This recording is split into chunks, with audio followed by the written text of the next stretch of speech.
केंद्रीय नागरिक उड्डयन मंत्री ज्योतिरादित्य सिंधिया ने कहा है कि शनिवार का दिन इतिहास में दर्ज किया जाए। इसी दिन एशिया महाद्वीप में पहली बार नामीबिया से लाए जाने वाले 8 चीतों को प्रधानमंत्री नरेंद्र मोदी अपने जन्मदिन के मौके पर पूनो पालपुर अभयारण्य में विचरण के लिए छोड़ेंगे।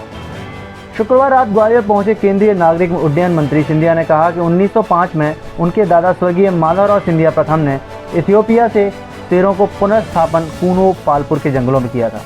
अब शनिवार को यहां नया इतिहास रचा जाएगा। करीब 70 साल पहले इस एशियाई महाद्वीप से गायब हुए चीतों को दोबारा बसाया जा रहा है। भविष्य में 20 चीतों को और पूनो पालपुर के जंगलों में छोड़े जाने की योजना है।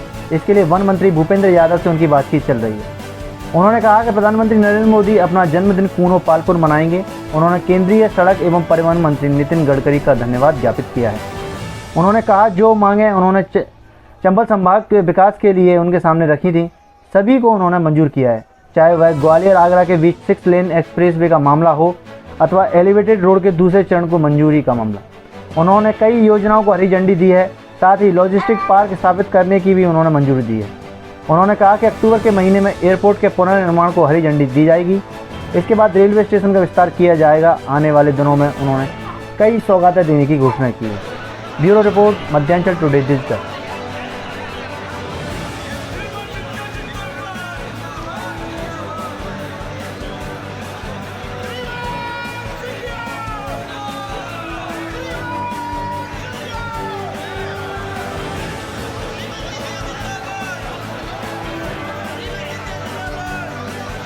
बड़ा कार्यक्रम ग्वालियर में पूरा होने जा रहा है। पीएम मोदी के आने की संभावना। अभी डेट हम लोग ने सुनिश्चित नहीं किया है।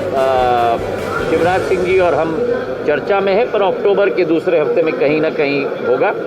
और ये एक और बड़ी सौगात होगी ग्वालियर के लिए। कल गडकरी साहब आए थे और बहुत आशीर्वाद देके गए। एलिवेटेड रोड का पहला भाग था, उसी के साथ करैया चिनौर की सड़क है, भितरवार करैया की सड़क है, उसी के साथ एलिवेटेड रोड का दूसरा भाग भी हमको दिया। हमारा पश्चिमी बाईपास की प्रगति चल रही है 2000 करोड़ की, पूर्वी बाईपास की प्रगति चल रही है, अटल एक्सप्रेसवे जो 9000 करोड़ की योजना है उसकी प्रगति चल रही है। उसी के साथ जो मैंने मांग रखी थी, 3 मांग, एक तो ग्वालियर और आगरा के बीच में एक नया 6 लेन एक्सप्रेसवे बनना चाहिए, उसकी हरी झंडी उन्होंने दी। और जो वर्तमान की सड़क है उसे भी हम लोग इस्तेमाल करेंगे, सीमेंट कंक्रीट लगाकर एक पूर्ण सीमेंट का हाईवे। तो मतलब ग्वालियर आगरा के बीच में 2 हाईवे बनेंगे। कोटा भिंड की मांग हमने रखी थी, वो भी उन्होंने पूर्ण की। और मेरे पूर्व संसदीय क्षेत्र गुना के लिए हमने मांग रखी थी रिंग रोड की, उसकी भी स्वीकृति उन्होंने मंच से दी। और सबसे महत्वपूर्ण बात कि ग्वालियर के लिए लॉजिस्टिक्स हब की मांग मैंने रखी थी और उन्होंने कहा है कि प्रस्ताव मिलते ही वो हरी झंडी उसके लिए भी देंगे। तो एक बौछार आशीर्वाद का उन्होंने इस क्षेत्र में दिया है।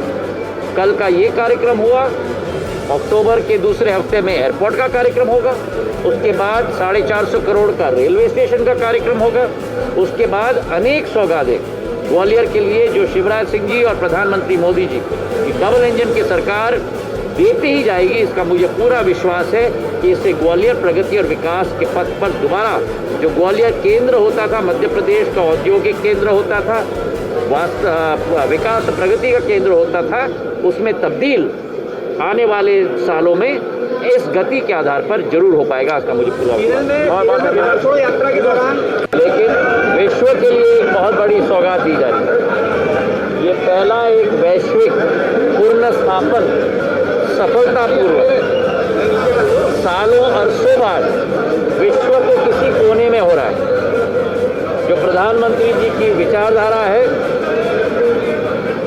हमारा अमृत काल से शताब्दी काल का जो सफर भारत तय करने वाला है, एक तरफ 5वीं आर्थिक शक्ति के रूप में भारत परिवर्तित हुआ है, दूसरे तरफ ऐसे आविष्कार भारत में किए जा रहे हैं जो कभी भी पूरे विश्व में नहीं हो पा रहे। और पूनो पालपुर इसी का एक उदाहरण है कि जहां एक समय में 1905 में मेरे पूर्वज माधव महाराज प्रथम ने इथियोपिया से शेरों का पुनर्स्थापन कूनो पालपुर में किया था। कल एक नई दहाड़ ग्वालियर चंबल संभाग से निकलेगी, एक दहाड़ चीतों की, और ये एक केंद्र बनेगा केवल हमारे वन प्राणों के क्षेत्र में नहीं, लेकिन एक नई उपलब्धि होगी जिसके आधार पर क्षेत्र की आर्थिक गतिविधि भी आगे बढ़ेगी, पर्यटन में बढ़ावा आएगा, सैलानियों में बढ़ावा आएगा, और ग्वालियर चंबल संभाग विश्व का एक केंद्र बनेगा। क्योंकि आप अनुमान लगाओ कि पूर्ण यूरोप में, पूर्ण एशिया में कोई और जगह नहीं है जहाँ चीता की स्थापना हुई है, वो केवल भारत में मध्य प्रदेश के अंदर कूनो पालपुर में पहली और आखिरी स्थान होगी।